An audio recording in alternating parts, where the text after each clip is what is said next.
আলাইকুম রহমতুল্লাহি বারাকাতুহু। প্রিয় শ্রোতা মণ্ডলী, আপনারা কেমন আছেন? আলহামদুলিল্লাহ ভালো আছি।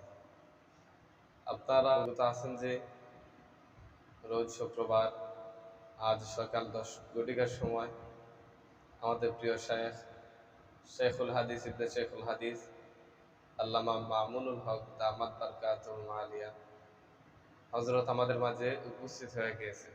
ইনশাআল্লাহ হযরতের অলিপুরির কাছে আছেন, অলিপুরি হুজুর হযরতের কাছে আসেন। আলহামদুলিল্লাহ আমরা প্রথমেই রব্বে কালিমের দরবারে শুকরিয়া জ্ঞাপন করতেছি। আল্লাহ পাক যাতে আল্লাহ পাক আমাদের মাঝে আমাদের শেখুল হাদিসকে আমাদের মাঝে পৌঁছে দিয়েছেন।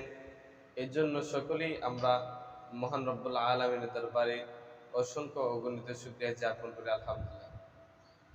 সম্মানিত শ্রোতা মণ্ডলী, আপনারা হযরতের জন্য দোয়া করবেন। হযরত শারীরিকভাবে অসুস্থ আছেন, হযরতকে চিকিৎসাধীনে নেওয়া হবে ইনশাআল্লাহ। সবাই হযরতের জন্য দোয়া করবেন।